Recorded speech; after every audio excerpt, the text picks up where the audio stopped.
Inside Kim Jong Un's lavish life on his $7 billion mega yacht. When people talk about North Korea, they usually talk about limits. Limits on information, limits on freedom, limits on resources. But there is one place where limits seem to disappear entirely, and that place does not sit on land. It floats. Somewhere beyond public access, beyond official photographs, beyond accountability, exists a level of luxury that feels almost fictional when placed against the reality of everyday life inside the country. At the center of that contradiction is Kim Jong Un in a reported mega yacht valued at billions of dollars, designed not just for comfort, but for control, secrecy, and absolute separation from the world he rules. The idea of a $7 billion yacht owned by the leader of one of the most sanctioned nations on Earth sounds impossible. That reaction is exactly why it matters. Because North Korea has always survived by mastering contradiction. Public austerity paired with private excess. Revolutionary rhetoric paired with inherited power. Isolation paired with quiet global access. The yacht is not an anomaly, it is a culmination. Kim Jong Un did not grow up like the image his regime projects.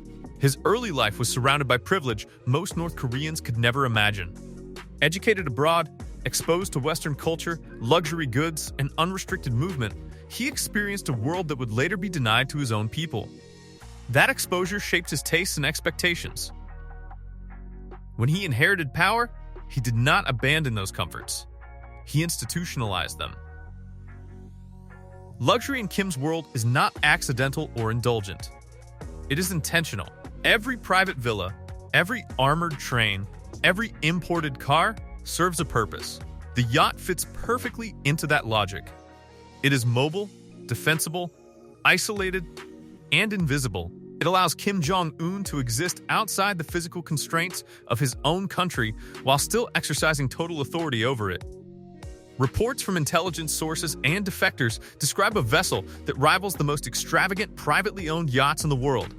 Multiple decks layered with entertainment spaces, private suites designed to hotel standards, indoor and outdoor pools, spas, gyms, cinemas, and banquet halls. Not a single feature meant for efficiency. Everything meant for comfort, insulation, and dominance. But what separates this yacht from those owned by billionaires or royalty is intent. Most luxury yachts are status symbols. This one is a strategic asset. It is rumored to include secure communication centers capable of maintaining command authority at sea, hardened sections designed to withstand attacks, advanced surveillance and counter-surveillance systems, even contingency escape options built directly into the structure. This is not a pleasure craft. It is a floating command post disguised as leisure. Mobility is power.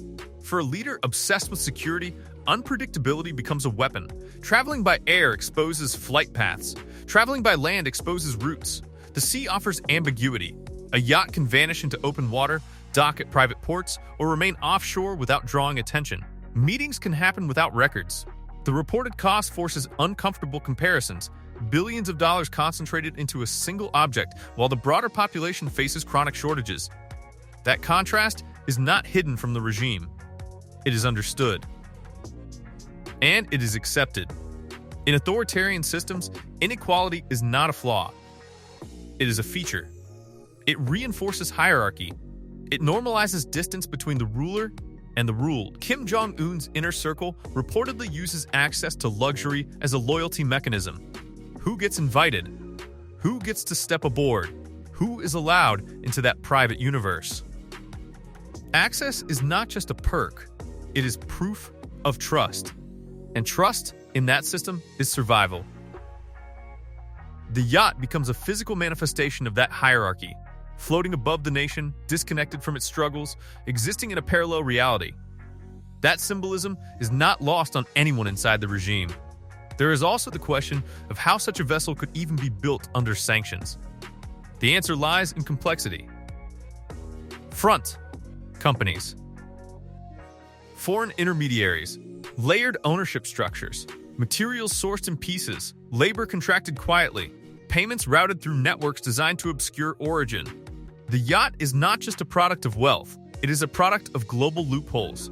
Sanctions restrict visibility, not ingenuity. And luxury has always found ways through cracks in the system. What makes the yacht especially revealing is its timing. Reports surface during periods of heightened economic stress, food insecurity, natural disasters, international pressure. The contrast sharpens. It exposes a regime that demands sacrifice while shielding itself from consequence. That contradiction fuels global outrage, but internally, it reinforces inevitability. The leader exists beyond the rules imposed on everyone else. Psychologically, this level of luxury serves another purpose. Isolation breeds paranoia. Absolute power intensifies fear of betrayal. The yacht offers controlled isolation, a place where Kim Jong Un can relax without relinquishing authority, where security is layered, where loyalty is curated, where threats feel distant, even if they are not. Luxury becomes a coping mechanism for absolute control. The interior design reportedly reflects Kim's fascination with Western excess. Imported alcohol, high-end sound systems, sports-themed rooms, designer furnishings. These are not subtle choices. They are deliberate contradictions. Publicly denouncing Western influence while privately consuming its most exclusive products sends a message internally. Rules are for others. The secrecy surrounding the yacht fuels its mythology. There are no official images, no public confirmations, only satellite photos, leaked reports, and testimonies that align just enough to feel real. That ambiguity keeps the story alive. It turns the yacht into legend rather than fact. And legends are powerful. The yacht also reportedly serves a diplomatic function. Private discussions away from official channels. No transcripts, no witnesses, no press. In a system built on control of information, a space beyond documentation is invaluable. Alliances can be explored quietly. Messages can be sent without attribution. Power can be exercised without exposure. From the outside, the yacht feels obscene. From the inside, it is logical. Even the scale of the cost, whether exact or exaggerated, serves a purpose. The higher the number, the stronger the reaction. Shock reinforces the narrative of untouchability. If someone can afford this under sanctions, what else can they survive? But there is also a darker interpretation. Extreme luxury paired with extreme isolation can distort reality. When a leader exists almost entirely in insulated environments, disconnected from daily struggle, decision-making shifts. Empathy erodes. Consequences feel abstract. The yacht becomes not just a symbol of power, but a contributor to detachment. Absolute control combined with absolute comfort creates a dangerous feedback loop. The ocean setting adds another layer. Water has always symbolized freedom, escape, and unpredictability. For Kim Jong Un, the sea becomes private space, a domain without borders, a place where the constraints of his own system feel less suffocating. That contradiction sits at the heart of this story. What fascinates people is not just the luxury, it is the silence around it. No acknowledgement, no justification, no denial. The yacht exists in the space between rumor and reality, which is exactly where power prefers to live. Because if something cannot be confirmed, it cannot be challenged. This is why the story endures. Not because of outrage alone, but because it reveals how modern authoritarian power operates. Not loudly, not always violently, but quietly, comfortably, and far from view.